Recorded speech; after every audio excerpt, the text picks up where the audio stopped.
Vamos fechar os olhos. Fechando os olhos, relaxando, neste clima feliz, no clima do campo.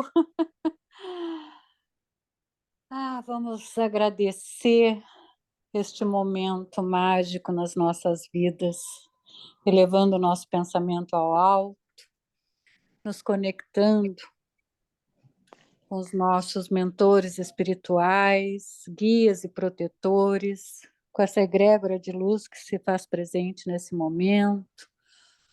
O mentor espiritual deste trabalho, deste estudo. Vamos nos conectando amorosamente com a tia Ziza. E nos envolvendo nos braços de Maria Santíssima, Mãe de Jesus, Mãe de todos nós, através da oração. Ave Maria, cheia de graça, o Senhor é convosco, bendito sois vós, bendito é o fruto do vosso ventre, Jesus. Santa Maria, Mãe de Jesus, Mãe de todos nós, rogai por nós, vossos filhos, agora e na hora de nossa morte, que assim seja. Que Deus, na sua infinita bondade e misericórdia, abençoe sempre os nossos estudos, essa nossa força e boa vontade de aprender e crescer espiritualmente. Que assim seja. Bom, pessoal, então vamos fazer um breve resumo da leitura que foi feita semana passada, iniciando o capítulo 11, né, intercessão. Como é que se dá mais ou menos essa história, né? Tem um casal, uma viúva, né, que é a Esther, e com a prima dela chamada Etelvina. E aí o que ocorre? Lá no desdobramento, as duas encarnadas, Esther e Etelvina. Essa Esther havia ficado há pouco tempo viúva do Raul, que teria sido assassinado ou cometido o suicídio. Segundo a polícia e a investigação, foi suicídio. E a mulher, que é a Esther, achava que tinha sido assassinado, homicídio, né? Bom, pessoal, já começa a primeira parte interessante. A Etelvina e a Esther em desdobramento, quer dizer, encarnadas dormindo, a Etelvina conhecendo o Alexandre, espírito, esse que a gente sabe, já tem acompanhado pelo livro, vários capítulos, pede para o Alexandre a intercessão, que ele faça a mediação de saber notícias do Raul. O que teria ocorrido com ele, se foi assassinado, não queria saber bem quem era que tinha cometido, e queria, na realidade, confortar a Esther, sua prima, que ficou viúva com 3 filhos, né? E colocou, quer dizer, deu abrigo, já havia dado abrigo a um casal de tios, né, idosos, né, que já estavam assim, aposentados e com muita dificuldade financeira, e ela os levou para casa, já até com o próprio Raul, e conviveram, né? Houve um núcleo familiar ali desses tios, o Raul, a Esther e os 3 filhos. O que ocorreu? Com a morte, com o desencarne do Raul, a Esther entrou em profunda depressão, muita lamúria, e os tios também alimentando tudo isso, que a gente vai ver depois mais adiante. Ela teve que arcar com todo esse sustento, tinha uma dificuldade imensa financeira, mas era uma pessoa boa. E a Etelvina, mais ainda, a Etelvina, prima dela, tinha acesso espiritual em desdobramento com essas regiões intermediárias superiores, tanto é que quando ela tem o contato com o Alexandre, os dois se cumprimentam afetuosamente, né? Como se fosse um reencontro sublime dos dois, e ela pede ao Alexandre que possa aproximar o Raul da Esther. Na hora, claro que a gente já viu até pela leitura, que o Alexandre menciona que das dificuldades, não é bem assim, de achar que no plano espiritual tudo nós temos acesso a hora que quer, como se fosse um estralar de dedos, chegamos até determinado espírito. Mas que ele se comprometia a ter todo o zelo pela situação e procurar, inclusive com o acompanhamento do André, o André Luiz estava junto, né, fazendo todo esse processo de aprendizado dele, para saber o que teria ocorrido. Bom, aí o que eles fazem? O Alexandre consegue, depois mais adiante, né, fazer a visita na casa da Esther. E lá eles se deparam com uma situação caótica, né, do ponto de vista espiritual, e vários espíritos se alimentando, espíritos vivenciando como se estivessem encarnados, atraídos psiquicamente por esses tios que ficavam se lamentando, não só sobre a perda do Raul, que desencarnou, e sim com as dificuldades que eles, depois de aposentados, depois de passar tanta dificuldade, tendo que mendigar, né, com a própria sobrinha, um lar e até a própria comida do dia a dia para se manter. Então, isso tudo trazia uma angústia e um ambiente de lamúria que atraía espíritos que aí é mencionado, que a gente pode deixar para a parte segunda depois da leitura. Então, todo esse cenário se deu a partir do pedido da Teovina para saber notícias do Raul, que lá depois a gente vai ver que ele realmente cometeu foi o suicídio. E que a coisa curiosa é que a gente vai ver que o suicídio que ele cometeu foi planejado, ele comprou a arma, né, e aí ele mesmo queria dar a conotação de que não houvesse praticado o suicídio. Ele dá um tiro no coração e joga longe a arma, só que a arma fica a poucos metros do corpo. E aí, com a perícia, né, judiciária, com a perícia policial feita, foi constatado que foi suicídio. E a Esther, a viúva, né, a sua esposa, acreditando que ele jamais poderia cometer o suicídio, porque não teria nem o perfil do suicida, embora muitas vezes até tristonho, ou meio deprimido, melancólico, ele não cometeria esse ato insano e que provavelmente ele teria sido assassinado. E depois a gente vai ver também no fim, a gente pode comentar melhor, que ela em momento algum vai saber que ele cometeu o suicídio, que o mundo espiritual superior também age nesses aspectos para não colocar essa história da verdade, tudo tem que ser colocado de forma transparente, não, que às vezes tem a verdade que vai interferir, né, num processo, né, de ascensão espiritual, que cada um tem a sua própria jornada, que muitas vezes que se defronta com determinadas verdades que a gente acha, no mundo espiritual vai se abrir tudo isso e vai todo mundo saber tudo de todo mundo. Não, não é assim. Inclusive, neste caso, a gente vê, pelo menos deu para ver a parte final da leitura, que o mundo espiritual superior não permitiu, não estava permitido que ela tivesse acesso por inteiro o que realmente havia ocorrido, que foi o próprio suicídio dele. Vamos ver então a leitura e depois a gente avança com outros assuntos muito interessantes aí, já colocando também sob o ponto de vista da prática de outros estudos e outras situações. Então vamos lá, pessoal, seguindo nos estudos do livro Missionários da Luz, a segunda parte do capítulo 11. Seguindo o prestimoso mentor, aproximei-me também do infeliz. Alexandre alçou a destra sobre a fronte de Raul e envolveu-o em vigoroso influxo magnético.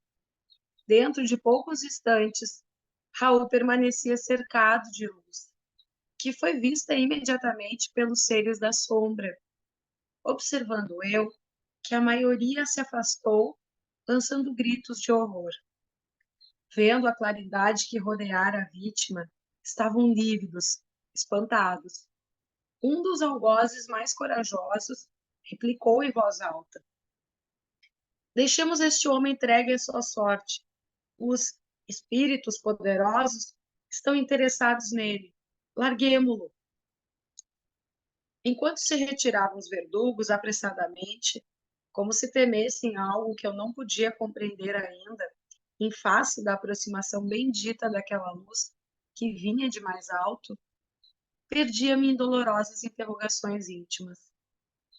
O quadro era típico das velhas lendas de demônios abandonando as almas prisioneiras de seus propósitos infernais.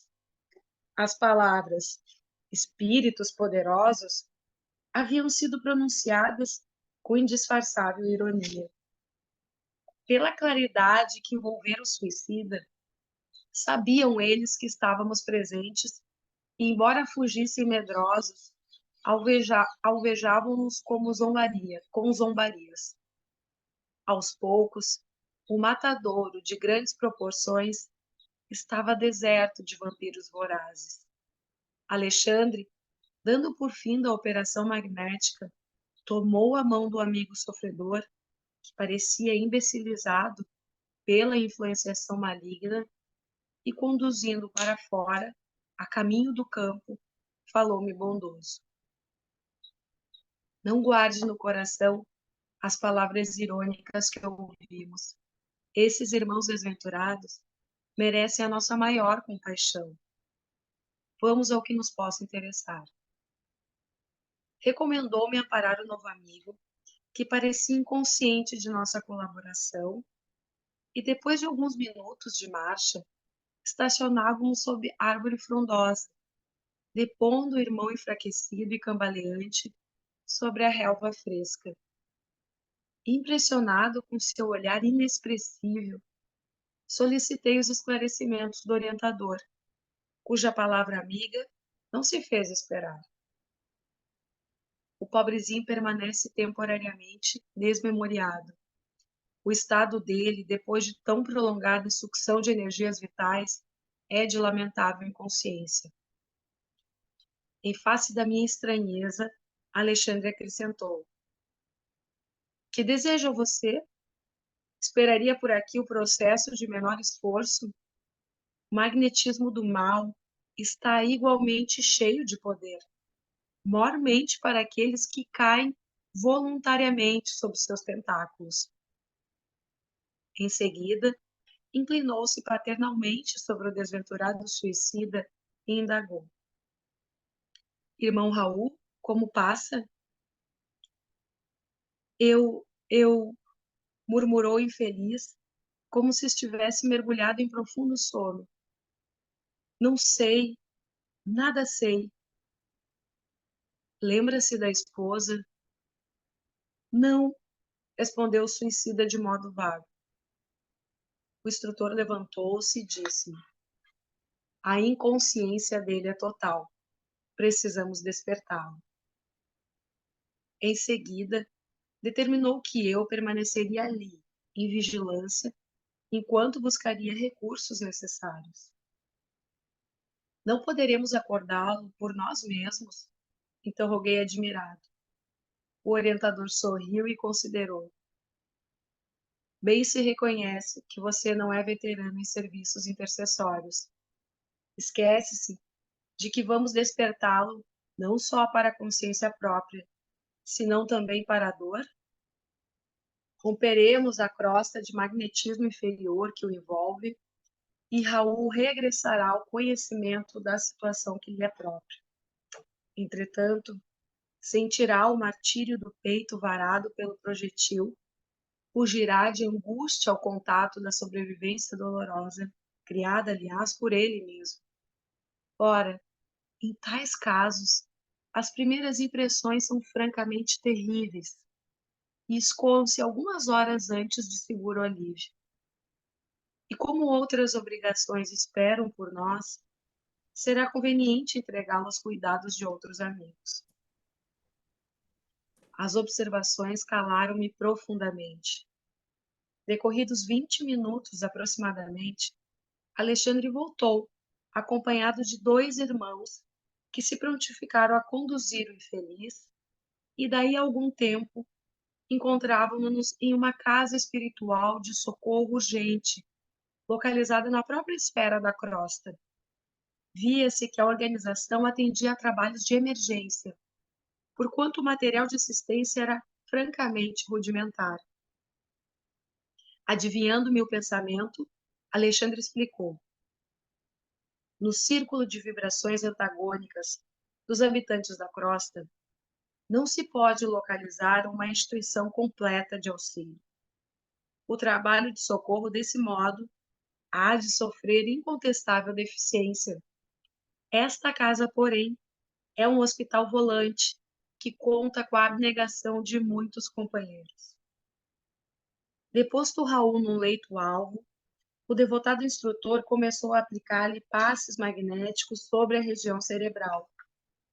Não se passou muito tempo e o infeliz lançou um grito estertoroso e vibrante, dilacerando meu coração. Eu morro, gritava Raul, em suprema aflição, tentando agora escalar as paredes. Acudam-me por caridade. E comprimindo o peito com as mãos, exclamava em tom lancinante: Meu coração está partido. Ajudem-me. Não quero morrer. Enfermeiros solícitos amparavam-no com atenção, mas o paciente parecia tomado de horror. Olhos esgazeados em máscara de sofrimento indefinível, continuava gritando estentoricamente, como se houvesse acordado de pesadelo angustioso. Esther, Esther! Chamou o infeliz, recordando a esposa devotada. Venha em meu auxílio, pelo amor de Deus! Socorra-me! Meus filhos, meus filhos! Alexandra cercou-se dele paternalmente e obtemperou. Raul, tenha paciência e fé no divino poder. Procure enfrentar corajosamente a situação difícil que você mesmo criou. E não invoque o nome da companheira dedicada, nem chame pelos filhos amados que deixou na sua antiga paisagem do mundo, porque a porta material de sua casa se fechou com seus olhos. Se você tivesse cultivado o amor cristão, prezando as oportunidades que o Senhor lhe confiou, fácil seria, em momentos destes, regressar ao ninho afetuoso para rever os entes amados, ainda que eles não conseguissem identificar a sua presença. Mas, agora, meu amigo, é muito tarde.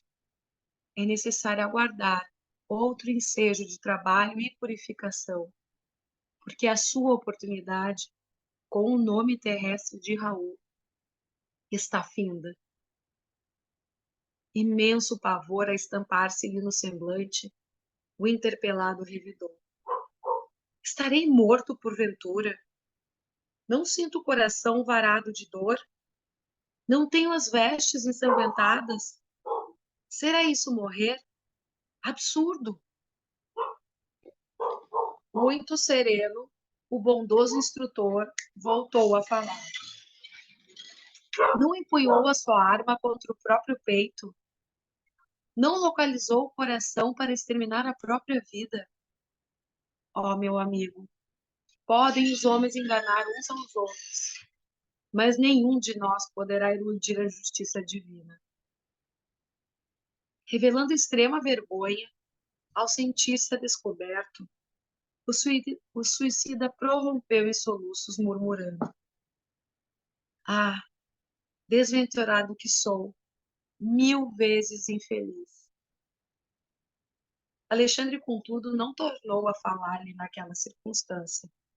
Depois de recomendá-lo carinhosamente aos cuidados dos irmãos responsáveis pelos serviços de assistência, dirigiu-se a mim, explicando: Vamos, André. Nosso novo amigo está em crise, cuja culminância não cederá antes de 70 horas aproximadamente. Voltaremos mais tarde a ver. De regresso aos meus trabalhos, esperei ansioso o instante de reatar as observações educativas. Impressionava-me a complexidade do serviço intercessório. As simples orações de uma esposa saudosa e dedicada haviam provocado atividades numerosas para o meu orientador e valiosos esclarecimentos para mim. Como agiria Alexandre na fase final? Que revelações teria Raul para os nossos ouvidos de companheiros interessados no seu bem-estar? Conseguiria a esposa consolar-se nos círculos da viuvez? Abrigando interrogações numerosas, aguardei o momento azado. Decorridos 4 dias, o instrutor convidou-me a tornar ao assunto, o que me fez exultar de contentamento pela possibilidade de prosseguir, aprendendo para minha própria evolução. Encontramos Raul cheio de dores, todavia mais calmo para sustentar a conversação esclarecedora. Queixava-se da ferida aberta, do coração descontrolado, dos sofrimentos agudos, do grande abatimento. Sabia, porém, que não se encontrava mais no círculo da carne, embora semelhante verdade lhe custasse angustioso pranto. Tranquilize-se, disse-lhe o meu orientador com inexprimível bondade. Sua situação é difícil, mas poderia ser muito pior. Há suicidas que permanecem agarrados aos despojos cadavéricos por tempo indeterminado, assistindo à decomposição orgânica e sentindo o ataque dos vermes vorazes. Ai de mim, suspirou o mísero, porque além de suicida, sou igualmente criminoso. E demonstrando infinita confiança em nós, Raul contou a sua história triste, procurando justificar o ato extremo. Na mocidade, viera do interior para a cidade grande, atendendo ao convite de Noé, seu camarada de infância. Companheiro devotado e sincero, esse amigo apresentara-o certa vez à noiva querida, com quem esperava tecer no futuro o ninho de ventura doméstica. Ai, desde o dia, porém, que vira Esther pela primeira vez, nunca mais pôde esquecê-la. Personificava a jovem o que ele, Raul, reputava como seu mais alto ideal para o matrimônio feliz. Em sua presença, sentia-se o mais ditoso dos homens. Seu olhar alimentava-lhe o coração. Suas ideias constituíam a continuidade de seus próprios pensamentos. Como, porém, fazer-lhe sentir o afeto imenso? Noé, o bom companheiro do passado, tornara-se o empecilho que precisava remover. Esther seria incapaz de traição ao compromisso assumido. Noé mostrava-se infinitamente bondoso e estimável para provocar o rompimento.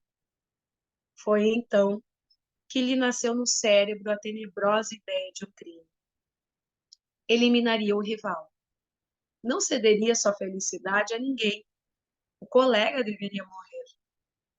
Como, porém, efetuar o plano sem complicações com a justiça?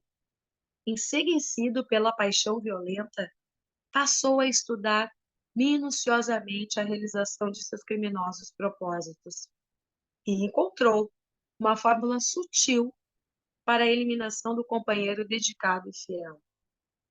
Ele, Raul, passou a usar conhecido e terrível veneno em pequeninas doses, aumentando-as vagarosamente até habituar o organismo com quantidades que para outrem seriam fulminantes.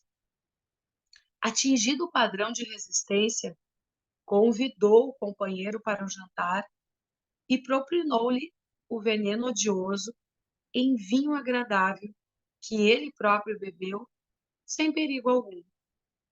Noé, porém, desaparecera em poucas horas, passando por suicida a apreciação geral. Guardou ele para sempre o segredo terrível. E depois de cortejar gentilmente a noiva chorosa, conseguiu impor-lhe simpatia, que culminou em casamento. Atingir a realização do que mais desejava. Esther pertencia-lhe na qualidade de mulher. Vieram os filhinhos enfeitar-lhe o viver, mas a sua consciência fora ferida sem remissão. Nas mais íntimas cenas do lar, via Noé, por meio da tela mental, exprobando-lhe o procedimento. Os beijos da esposa e as carícias dos filhos não conseguiam afastar a visão implacável. Em vez de decrescerem, seus remorsos aumentavam sempre. No trabalho, na leitura, na mesa de refeições, Na alcova conjugal, permanecia a vítima a contemplá-lo em silêncio. A certa altura do destino, quis entregar-se à justiça do mundo, confessando o crime hediondo. Entretanto, não se sentia com direito de perturbar o coração da companheira, nem deveria encher de lodo o futuro dos filhinhos. A sociedade respeitava-o, acatando-lhe o ambiente doméstico. Companheiros distintos de trabalho prezavam-lhe a companhia. Como esclarecer a verdade em semelhantes contingências? Não obstante amar ternamente a esposa e os filhos, achava-se esgotado, ao fim de prolongada resistência espiritual. Receava a perturbação, o hospício, o aniquilamento, fugindo à confissão do crime, que cada dia se tornava mais iminente. A essa altura, a ideia do suicídio tomou um vulto em seu cérebro atormentado. Não resistiu por mais tempo. Esconderia o último ato do seu drama silencioso, como ocultar a primeira tragédia. Comprou um revólver e esperou. Certo dia, após o trabalho diário, absteve-se do caminho de volta ao lar e empunhou a arma contra o próprio coração, agindo cautelosamente para evitar as marcas digitais. Atingindo o alvo, em um supremo esforço, desfizera-se do revólver homicida e não teve a atenção voltada senão para o intraduzível padecimento do tórax estrangulado. Dificilmente, como seus olhos permanecessem anuviados, sentiu que algumas pessoas tentavam socorrê-lo. E, em seguida, verdadeira multidão de criaturas que ele não pôde ver arrebatava-o do local de dor. Desde então, o enfraquecimento geral tomara-o por completo. Sentia-se presa de um sono pesado e angustioso, cheio de pesadelos cruéis, e, por fim, somente recuperar a consciência de si mesmo ali, naquele quarto modesto, depois de Alexandre restaurar-lhe as energias em prostração. Terminando a confissão longa e amargorosa, Raul tinha o peito opresso e lágrimas pesadas a lhe lavarem o rosto. Comovidíssimo, não sabia por minha vez o que externar. Aquele drama oculto daria para impressionar corações de pedra. Alexandre, contudo, demonstrando a grandeza de suas elevadas experiências, mantinha respeitável serenidade e falou: nos maiores abismos, Raul, há sempre lugar para a esperança. Não se deixe dominar pela ideia de impossibilidade. Pense na renovação de sua oportunidade. Medite na grandeza de Deus. Transforme o remorso em propósito de regeneração. E após ligeira pausa, enquanto o infeliz se debulhava em pranto, o mentor prosseguia: em verdade, seus males de agora não podem desaparecer milagrosamente. Todos faremos a colheita compatível com a semeadura. Mas também nós, que hoje aprendemos alguma coisa, já passamos inúmeras vezes pela lição de recomeçar. Tenha calma e coragem. Em seguida, Alexandre passou a notificá-lo relativamente à causa de nosso interesse, explicando-lhe que o trabalho de auxílio fraterno fora iniciado por meio das orações da esposa carinhosa e desolada. Deu-lhe notícias dela, dos filhinhos e dos velhos tios. Falou-lhe das saudades de Esther e de sua ansiedade para vê-lo, ainda que fosse em ligeiro minuto, em ocasião de sono do veículo físico. Ouvindo as derradeiras informações, o suicida pareceu reanimar-se vivamente e observou: ai, não sou digno. Minha miséria acentuar-lhe-ia as dores. O orientador, porém, afagando-lhe paternalmente a fronte, prometeu intervir e solucionar o problema. Retiramo-nos de novo, e percebendo minha profunda admiração, Alexandre ponderou. No pequeno drama em observação, meu amigo, você pode calcular a extensão e a complexidade de nossas tarefas nos serviços intercessórios. Os nossos companheiros encarnados pedem-nos, por vezes, determinados trabalhos, muito distantes do conhecimento das verdadeiras situações. Para a sociedade humana, Raul é uma vítima de sicários ocultos, quando é apenas vítima de si mesmo. Para a companheira, é o marido ideal, quando foi criminoso e suicida. Compreendi as dificuldades morais em que nos achávamos para atender à petição que nos conduzira a semelhante serviço. As palavras do instrutor não evidenciavam outra coisa. Entendendo assim, ousei perguntar: acredita esteja a irmã Esther preparada para o realismo de nossas conclusões? Alexandre abanou a cabeça negativamente e redarguiu. Somente são dignos da verdade plena os que se encontram plenamente libertados das paixões. Esther é profundamente bondosa, mas ainda não alcançou o próprio domínio. Não possui as emoções, antes é possuída por elas. Em vista disso, de modo algum lhe poderíamos dar o conhecimento completo do assunto. Está preparada para a consolação, não para a verdade. As afirmativas do instrutor chocaram-me de certo modo.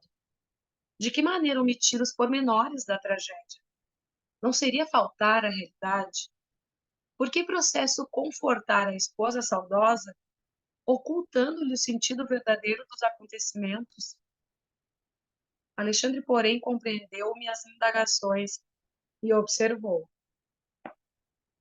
Com que direito perturbaríamos o coração de uma pobre viúva na crosta, a pretexto de sermos verdadeiros? Por que motivo tisnar a esperança tranquila de 3 crianças adoráveis, envenenando-lhes talvez o destino, tão só para nos exibirmos como campeões da realidade? Haverá mais alegria em mostrar a sombra do crime do que em descobrir a fonte do conforto? André, meu irmão, a vida pede muito discernimento.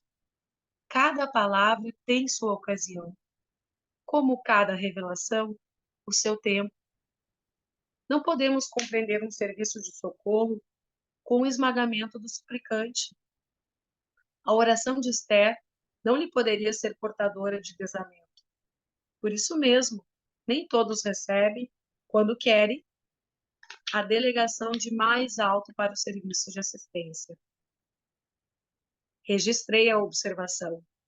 Nesse dia, Alexandre dirigiu-me em minha companhia às autoridades do auxílio, pedindo a colaboração de uma das irmãs que funcionavam nas turmas de socorro para concurso mais eficiente ao coração de Esther. Foi destacada Romualda, criatura dedicada e bondosa, que desceu para a crosta junto de nós, recebendo atenciosamente as recomendações do prestimoso amigo. Alexandre não se alongou em muitas instruções. Romualda deveria preparar a viúva espiritualmente para visitar na noite próxima o esposo desencarnado e, em seguida, demorar-se junto dela 2 semanas colaborando no reerguimento de suas energias psíquicas e cooperando para que se lhe reorganizasse a vida econômica, por meio de colocação honesta e digna. Era de ver-se o carinho que o delicado instrutor dedicou a todas as providências em curso. Quase no momento aprazado para o reencontro dos cônjuges, comparecemos ao Hospital Volante de Socorro Espiritual, onde o instrutor cuidou pessoalmente de todas as medidas. Recomendou a Raul o melhor ânimo, insistindo para que não pronunciasse a menor expressão de queixa e para que se abstivesse de qualquer gesto que pudesse traduzir impaciência ou aflição. Em seguida, mandou velar a chaga aberta e sanguinolenta, muito visível na região dilacerada do organismo perispiritual, para que a esposa não recebesse qualquer impressão de sofrimento. O próprio Raul, admirado pela lição de boas maneiras, atendia satisfeito e reanimado a todas as instruções. Daí a minutos, Romualda entrou em companhia de Esther, cujo olhar deixava entrever angústia e expectação.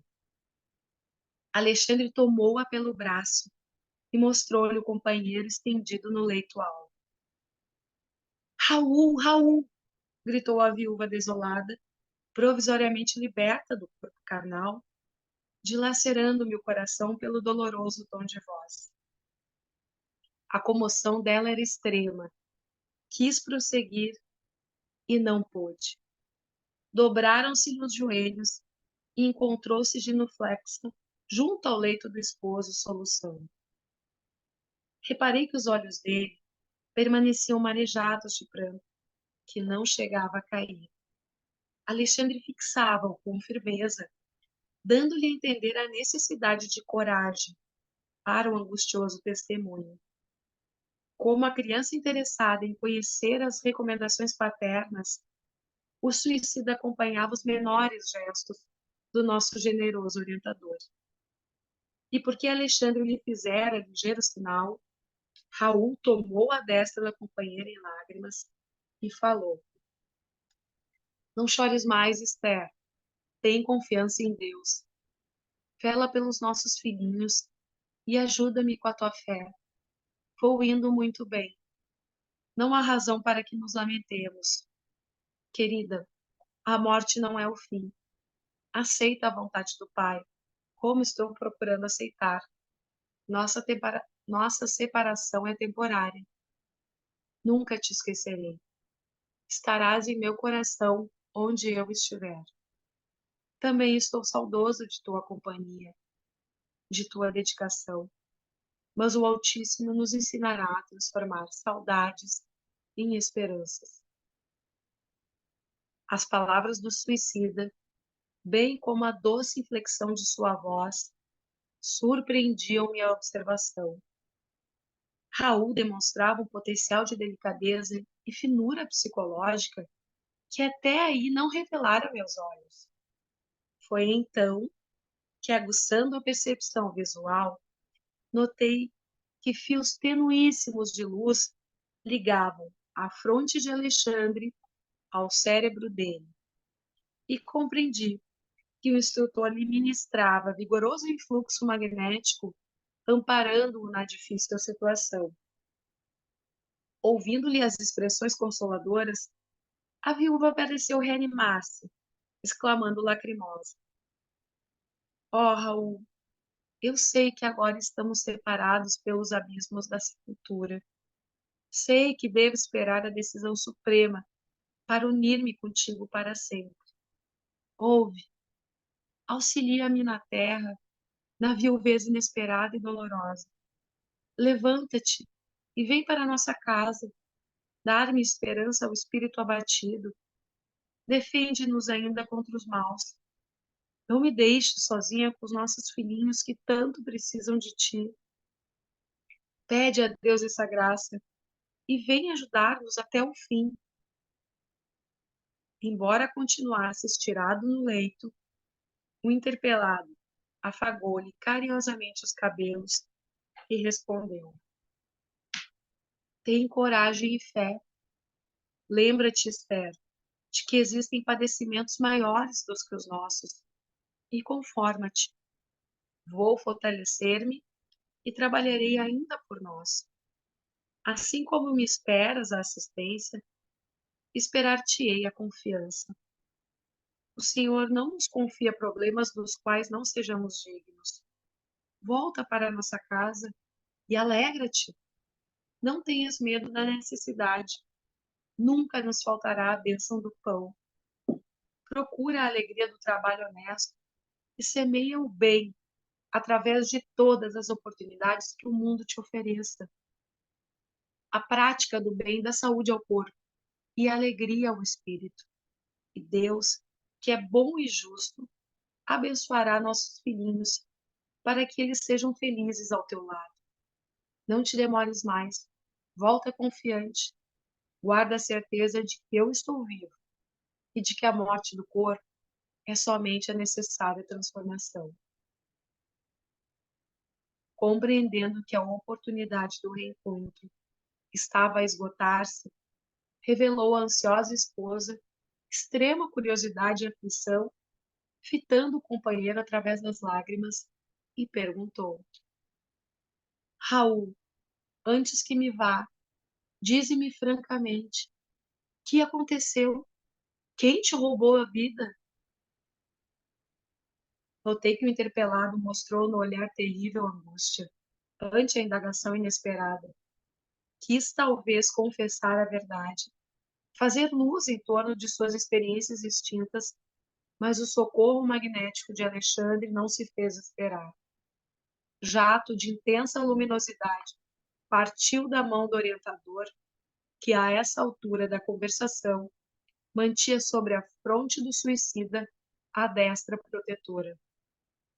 Transformou-se-lhe a expressão fisionômica, restabelecendo-se-lhe a serenidade e a coragem. Novamente calmo, Raul falou à companheira: Esther, os processos da justiça divina não se encontram ao dispor de nossa apreciação. Guarda contigo a certeza de que estamos sendo instruídos todos os dias e em todos os acontecimentos. Aprende a procurar, antes de tudo, a vontade de Deus. A pobre viúva desejou prolongar a palestra. Adivinhava-se-lhe pelos olhos aflitos o intenso propósito de continuar bebendo as sublimes consolações do momento. Mas Alexandre tomou-lhe o braço e recomendou-lhe a necessidade de despedir-se. A esposa chorosa não relutou. Concentrando toda a sua capacidade afetiva nas palavras, disse adeus ao suicida e beijou-lhe as mãos com infinito carinho. Algo distante da organização hospitalar de emergência, confiou ao instrutor aos cuidados de Romualda e regressou em minha companhia. Não consegui ocultar minha enorme admiração por semelhante serviço de assistência. Alexandre percebeu o estado da alma e falou comovidamente. Segundo observa, o trabalho de socorro pede muito esforço e devotamento fraterno. Não podemos esquecer que Raul e Esther são dois enfermos espirituais e, nessa condição, requerem muita compreensão de nossa parte. Felizmente, a viúva regressa cheia de novo ânimo e o nosso amigo, sentindo a extensão dos cuidados de que está sendo objeto e notando por si mesmo quanto pode auxiliar a companheira encarnada, dar-se a pressa em criar novas expressões de estímulo e energia no próprio coração. Impressionado com tudo, em vista do dilaceramento havido em seu organismo espiritual, indaguei. E a região ferida, Raul experimentará semelhantes padecimentos até quando? Talvez por muitos anos, respondeu o instrutor em tom grave. Isso, porém, não o impedirá de trabalhar intensamente no campo da consciência, esforçando-se pela reaproximação da bendita oportunidade regeneradora. Outros problemas afloravam minha ideia. No entanto, o instrutor precisava ausentar-se em demanda de incumbências difíceis, nas quais não poderia eu acompanhá-lo. Pedi-lhe permissão para seguir de perto o trabalho de assistência, levado a efeito por Romualda, recebendo-lhe a generosa aprovação. Desejava saber até que ponto se confortara a viúva ativa e observar o proveito daquele reencontro, que traduzia elevada concessão.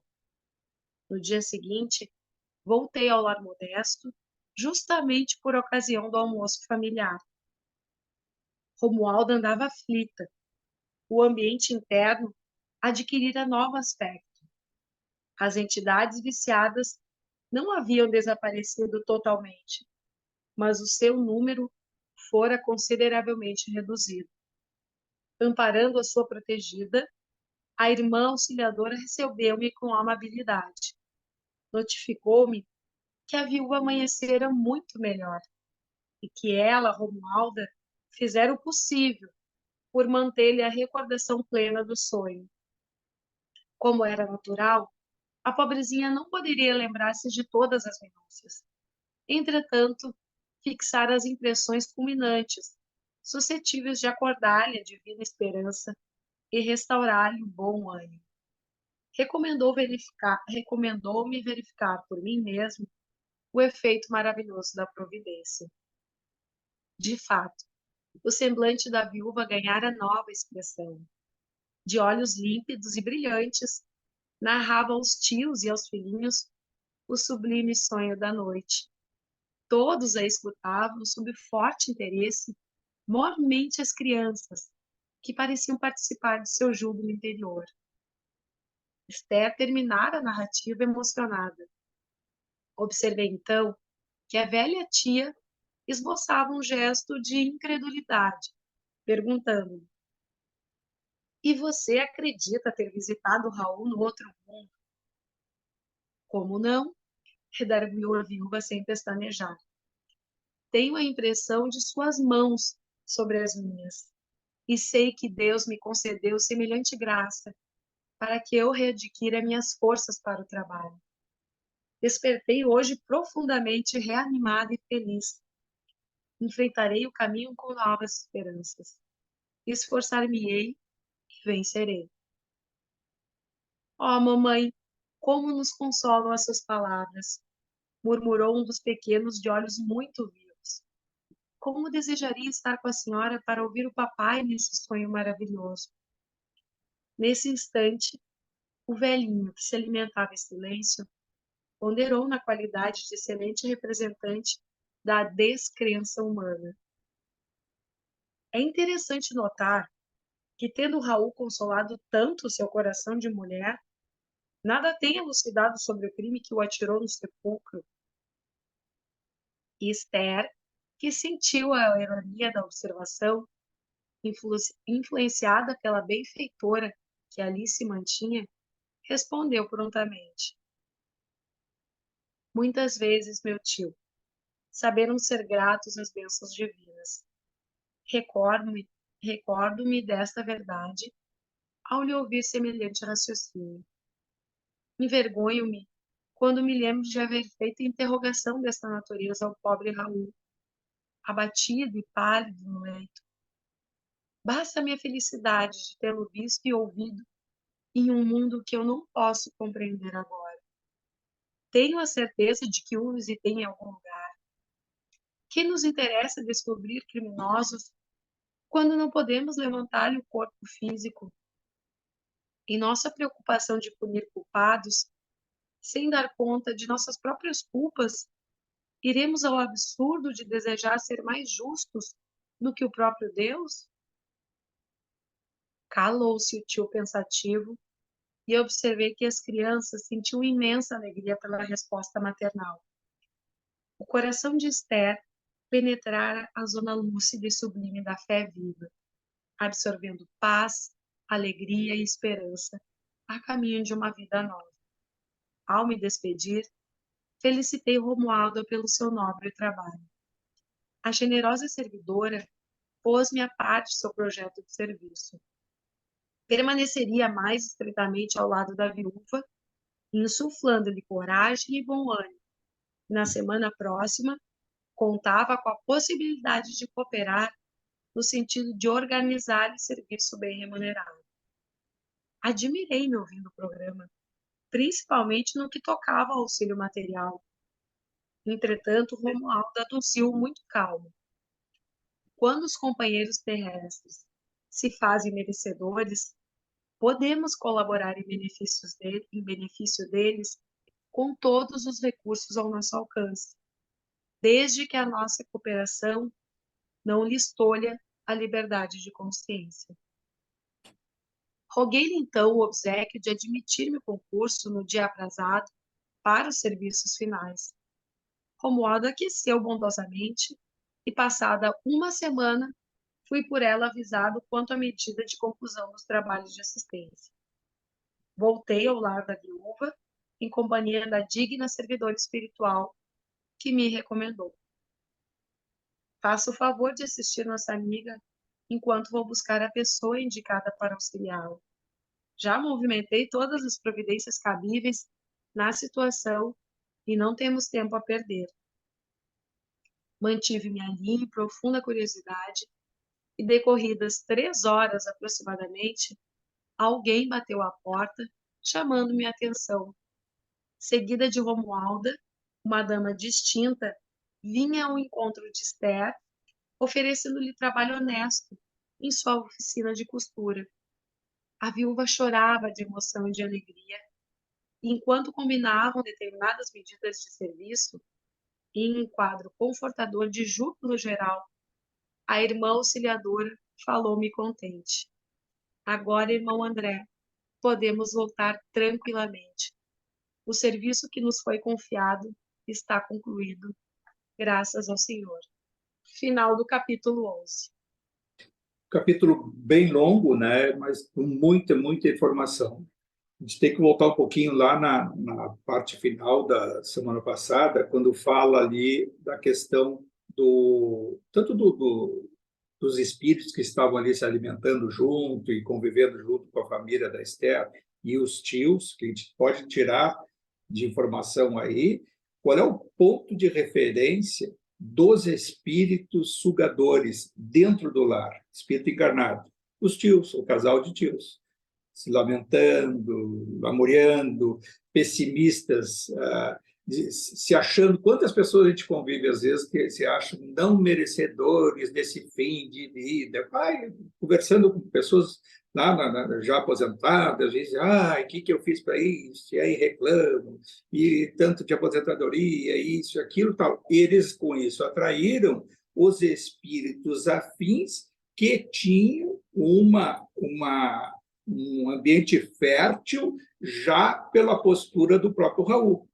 E tudo isso ocorreu, então, porque era uma morada, um local espiritual no mundo dos encarnados muito propício à intervenção de espíritos sugadores, que se alimentam de fluido vital. O melhor livro que eu li no paralelo a isso aí, até hoje, sobre essa questão, que é o fluido vital, duplo etérico, essa coisa da interferência dos espíritos no nosso dia a dia, é um livro até curto, que é o Para Onde Iremos Após a Morte, que é do autor Nelson de Moraes, que eu até já falei várias vezes sobre esse livro, um livro pequeno, né? Deve ter aí na casa, eu deixei lá na casa, e Para Onde Iremos Após a Morte, que explica bem essa interferência dos espíritos no nosso ambiente. A gente passa a entender melhor por que algumas frutas elas putrefam, apodrecem antes do que outras, por que a alimentação, às vezes a gente absorve a alimentação e tem aquela coisa que parece que no nosso estômago é uma massa bruta que não tem, praticamente não, o sabor passou pela nossa ingestão e se localiza no estômago como se fosse um peso. E muitas vezes a gente come coisas que já foram sugadas no seu fluido vital duplo etérico dessa alimentação, do que a gente vai ingerir, já foi sugado, e a gente está pegando puramente uma matéria bruta. E essa é a razão espiritual para isso. Agora, claro, vai dizer para quem não acredita, como está lá aqueles tios que não acredita nem que haja vida além da morte, que sonhos, e que isso, que aquilo. Bom, aí também, né, a gente está aqui procurando estudar. Uma outra questão que é fundamental a gente fazer, por que o paralelo entre suicidas, que todos que estudam o espiritismo tenham memórias de um suicida, da Ivone do Amaral Pereira, né, que cai lá para o abismo e tal, e fica. Já se vê hoje, né, isso foi já na década de 40, e a A Ivone, ela tem a mensagem lá do início do século passado, 1910, 1915, aliás, no final do século XX, né? No século XIX. Então, ela relata um abismo, local que eram atraídos suicidas, e hoje já está bem mais saneado, né, por a quantidade de suicídios. E se vê que o Raul saiu barato para ele. Ele foi atraído a um matadouro, que lá tinha entidades sugadoras, e eu posso dar um exemplo assim, de que em 1998, 97, 98, eu me lembro que eu fui numa fazenda, né, da minha família, de um familiar, e eu assisti ser carneado uma ovelha. Assisti, né? Estava ali, era um dia ensolarado, daqueles lá, de fazenda, e tinha trabalho de campo com cavalo, de trazer o gado para lá e para cá.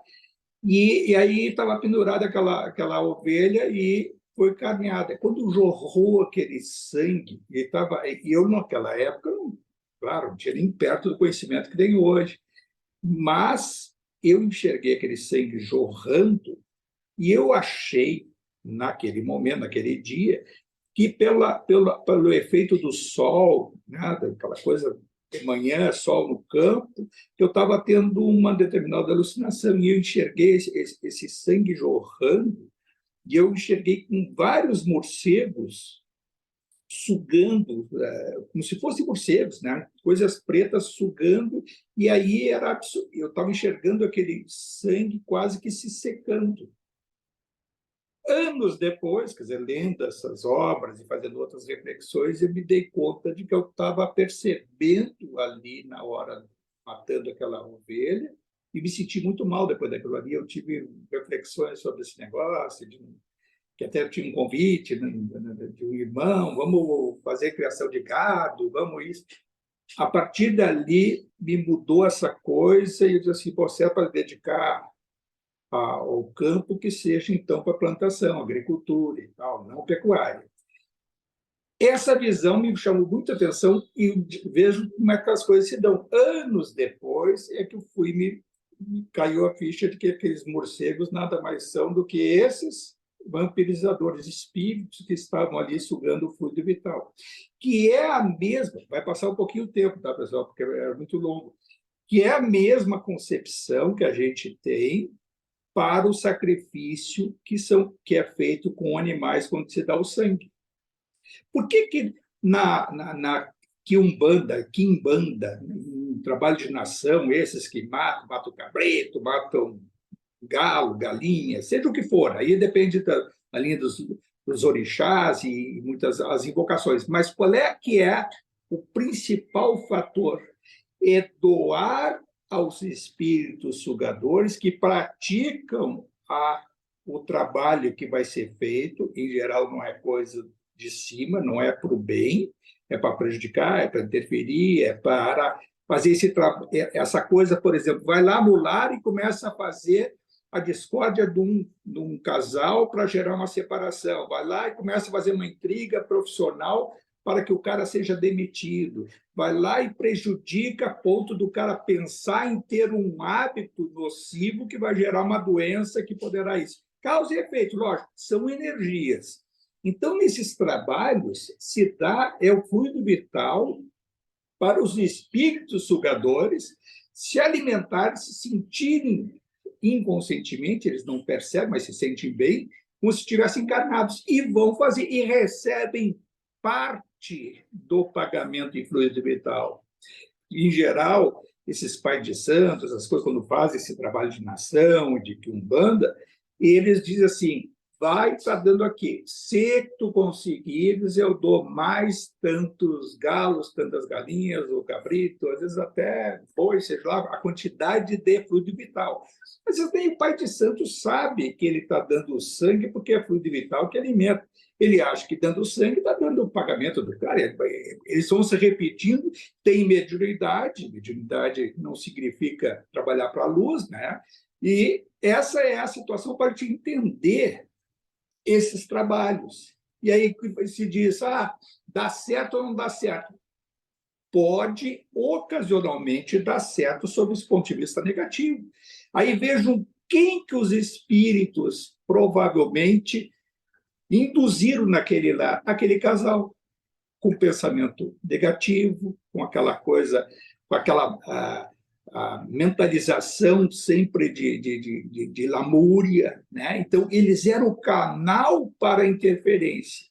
E vejam que aí, sob esse ponto de vista, eu acho que isso é fundamental, a gente está estudando mediunidade, de perceber como é que essa coisa, trabalha, e às vezes até numa corrente lá, vai perceber, tem um trabalho feito, tem que desfazer. Não é questão do desfazer o trabalho. Houve uma determinada doação de energia para que se alcançasse determinado objetivo. Tem um momento em que a vítima não é atingida, quando ela sobe de padrão vibratório. Se mudar o pensamento e atitudes, não adianta ficar mandando essas coisas que até, muitas vezes, até sob o ponto de vista espiritual, no nosso desdobramento, quem tiver nessa sintonia mais elevada, vai receber até do outro lado, não a recomendação de repulsa, e sim de mandar luz para esses que estão sendo pagos, ou aquele que mandou fazer, ou aquele pai de santo, e mandar luz para eles. E aí se dissipam essas energias coaguladas, aglomeradas, com fluido vital. O fluido vital, ele tem origem no fluido cósmico universal e tem a maior usina de produção de fluido vital é a usina do pensamento. Se nós aspiramos, damos um comando mental de aspiração do fluido universal, nós endereçamos pelo nosso pensamento, através das nossas células, dos nossos órgãos, da nossa vontade, do poder do livre-arbítrio, para se dissipar. E a gente tem que transformar em luz, e não de repulsa. E não dar vazão ao medo, porque o medo também é uma das ferramentas desses trabalhos. Em geral, até esses pais de santo, esses médiuns que usam essas energias, eles fazem questão de orientar que chegue à vítima que ela está sendo tocada, que ela está sendo trabalhada. Porque quando chega a informação, me disseram que estão fazendo aí um trabalho para ti, para isso, para aquilo, a pessoa já baixa a vibração, fica com medo. E o medo é o que dá em geral, né, a vazão à dúvida e enfraquece a nossa fé. E essas coisas são fundamentais a gente entender para ver, para ter mais segurança quando a gente assiste os trabalhos, quando passa determinadas situações, e isso é muito rico fazer essas comparações, pegar essa questão do suicídio gerou toda aquela situação ali, saiu barato para o Raul, por quê? Porque determinado mérito que ele tinha, que ele, na realidade, durante a encarnação dele, ele já trabalhou um pouquinho, de uma forma até avançada, a culpa por ter matado, cometido à luz do mundo dos encarnados, da justiça, ninguém descobriu que ele matou Noé. E foi induzido como se fosse um suicídio. E a culpa está lá no livro Céu e Inferno, né? Nós temos que passar pelo processo do arrependimento. Nos arrependemos e vivenciamos esse arrependimento, aquela situação de culpa que ele expiou durante bom tempo da sua enganação, e ele poderia ter transformado tudo isso, e aí, claro, vai depender muitas vezes, ele não teve essa força interior de se arrepender e procurar reparar. E a reparação, cometendo também o suicídio, como ele acabou cometendo? Não. É daquele processo que aí ele ia encontrar com a sua consciência uma forma. Não significa de contar para a Esther e se ver lá no mundo espiritual que ninguém contou para ela. Por quê? Porque ela não tinha estrutura espiritual para ouvir aquela verdade. Então, aquela história de dizer o joguinho da verdade, para dizer isso, dizer tudo, não, ela não tinha estrutura para ouvir. Se ouvisse, ela ia trabalhar psiquicamente durante a noite uma revolta contra o próprio ex-marido, ia se sentir no seu orgulho, ferida, ia acordar atormentada, ia se revoltar e não ia ter aquele grande propósito que se tinha de ela. Inclusive, durante o encontro com o Raul, ela pede para o esposo para ele acompanhar a família, continuar como se estivesse encarnado na família. Veja só que coisa, ela não é um espírito ruim, mas ela pediu quantos, quando perdem, ou, entre aspas, né, desencarnam, fazem a passagem para o outro lado e invocam a figura do pai, do avô, do tio, do filho, me mantenha aqui, me proteja, me faça como se fossem santificados os nossos antepassados, como faziam os romanos, né? Porque antes de acreditar no Deus único, eles santificavam os ancestrais. Então, invocava, inclusive, com imagens, né? E aí vem a história da imagem da Igreja Católica, sempre foi daí, dos romanos, né? Então, a imagem mais célebre que se conhece do catolicismo é de Pedro, e era o bronze foi derretido do deus Júpiter, né? Que era a invocação dos ancestrais, que aí em cada a família, os seus patrícios, aquele mais longevo, aquele que mais, o ancestral mais recente, sob o ponto de vista psíquico, ter conhecido o avô, bisavô, aquele era certificado com a proteção do deus Júpiter, né, que deu aquela imagem que se tem até hoje lá no Vaticano de Pedro, porque aí depois derreteram aquele bronze todo e fizeram a imagem de São Pedro. Essas coisas todas, quando a gente faz essa comparação com esses livros, por isso que as obras do André Luiz são fascinantes do ponto de vista do estudo. Claro que esse capítulo, muito pormenores, muita coisa para ser estudada, que se a gente fosse pegar assunto por assunto, daria aí muitos e muitos minutos para a gente compreender e analisar sob o ponto de vista nosso, do nosso dia a dia. Isso que é mais interessante, porque a gente vai lendo, vai estudando outras obras e fazendo esses comparativos. Então, já li tal coisa, e vai sempre ter a origem nas obras do André Luiz. E não é do André Luiz, as obras do mundo da luz, intermediárias, com toda a instrução do Altíssimo que veio passando, e aí veio um Emmanuel, e você sabe, quando já se falou aí, esses personagens todos aí, muitas vezes até o Alexandre e outros instrutores, nada mais são do que, muitas vezes, o próprio espírito do Emmanuel e daqueles que nós vivenciamos no mundo do espiritismo, da doutrina, sob o ponto de vista de referência, e essa referência vem em nome de Jesus, né? De lá do Altíssimo, os espíritos celestiais que mandam essas instruções, e é dado a cada momento a informação de acordo com a capacidade de ser assimilada. Se vê, então, num momento como esse, a Esther não tinha o psiquismo solidificado para ter aquela informação cristalina. E se vê o quanto que esse encontro que dá do Raul, ele foi psiquicamente envolvido pelo Alexandre. O Alexandre falando através do Raul.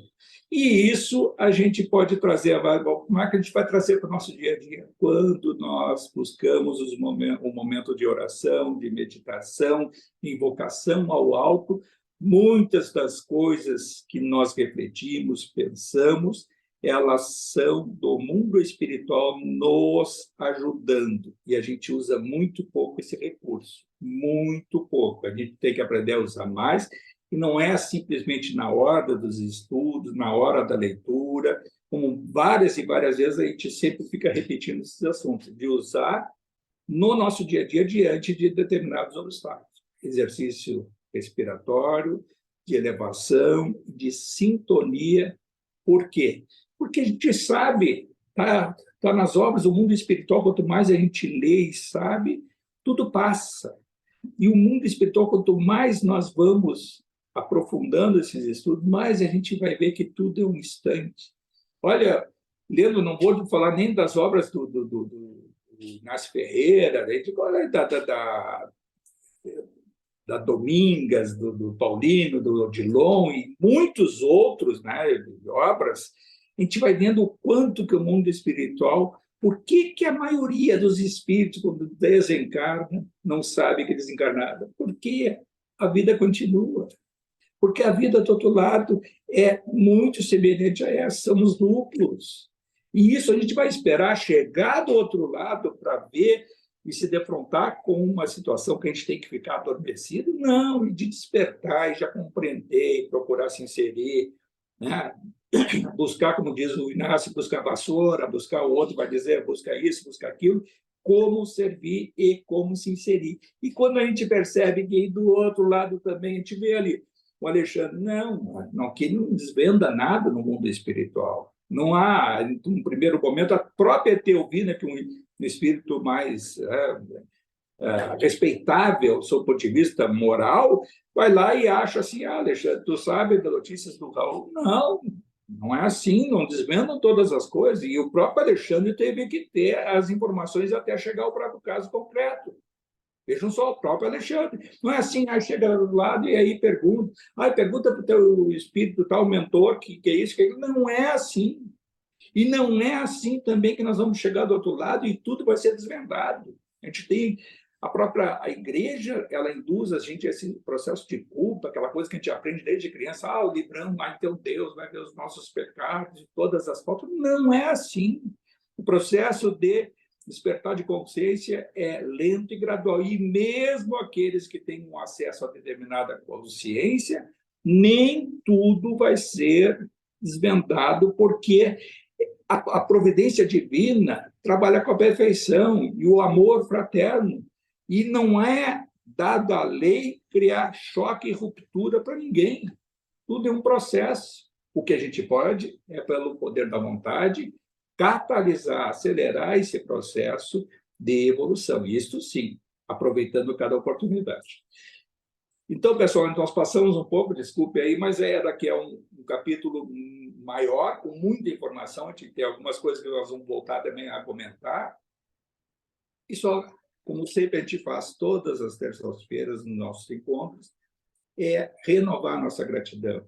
A gratidão a Jesus, a todos os nossos mentores, orientadores, a todas as entidades que nos assistem na Casa Lucas de Assis, aos amigos espirituais de cada um de nós, as nossas famílias, aqueles que nos orientam, aqueles que nos dão aquela ajuda necessária para que a gente trace um rumo, encurtando a direção ao mundo da luz. Pai nosso que estais no céu, santificado seja o vosso nome, venha a nós o vosso reino, e seja feita a vossa vontade, assim na terra como no céu. O pão nosso de cada dia que nos dai hoje.